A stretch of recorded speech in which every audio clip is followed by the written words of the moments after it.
Hey everyone, some people ask me how do I make buttons in Canvas. Some of you probably already figured this out, but it is kind of like a different thing for those of us learning to move from Google to Canvas. So I wanted to show that today. If you're at a home page or if you've already worked on pages, or if you need to go find a video to show you how to do that before you do this. But if you're already comfortable with pages, you can go to your page and click on Edit in the top right-hand corner of your page. And you can open your page. As you see mine, I have all of these different buttons for students to access grades, syllabus, start here, textbook, for them to access our Google Meets, which a lot of us, we want to have our Google Meet link visible for our students.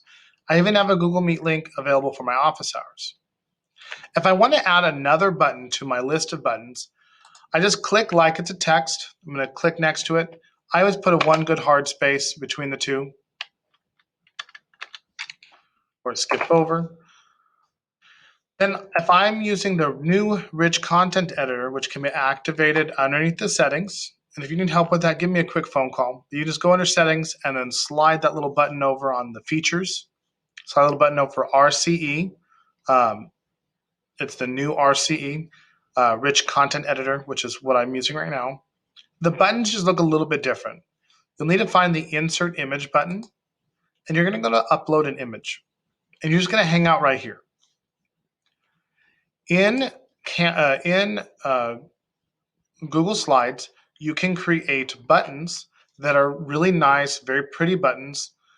And let's say I wanted to do a Start Here button, a Grades button, or a Help Center. I'm going to go to File, and I'm going to download these buttons with a PNG. So I'm going to download this PNG so it's high quality, but it's also very manipulable, and it's not going to get grainy on Canvas. So I'm going to download the PNG right here. Now, some people are going to ask, how do I set up my Canvas buttons? How did you get yours to look the way you did? I'm going to send you my entire template profile. It's going to be attached to the YouTube video. It's a forced copy, so I just open the link and it'll make a copy for you. So you can look at that on your own time. But basically, I use the file and then I change the page layout to work for a button shape. Now I'm going to go back to Canvas where I have this little thing right here. And I'm going to drag from my little browser right there on Google Chrome, drag it right up into here, and I have my Help Center button. It's ready to be installed into Canvas. Now we are required in education to provide alt text. So I'm going to say it's a Help Center button. I have a student who actually is deaf, not blind, but if I had a student that was blind or hard of sight or couldn't see very well, had a vision impairment of some kind, that alt text really helps because if they can't tell what the image is, they can at least click on it with their screen reader and it'll tell them what that is. It'll read that alt text. So I submit that right there. It's really big. I don't want it to be big. And after a lot of playing around, I've learned that when I click on the button, push the image options, I can just change the image size to 150, and that works for me. It'll automatically change the height to match the appropriate size for width. I can also edit my alt text here if I wanted to explain a little bit more about what it is. I have to move my face out of the way, push done.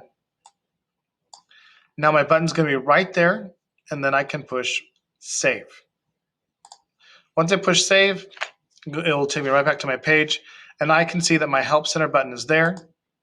Now I want to make this Help Center button linkable.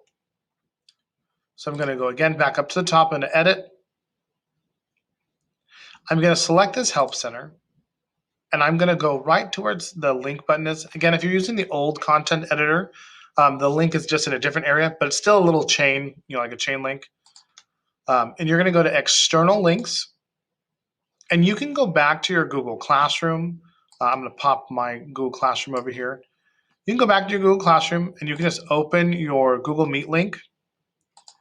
You can take a copy of it,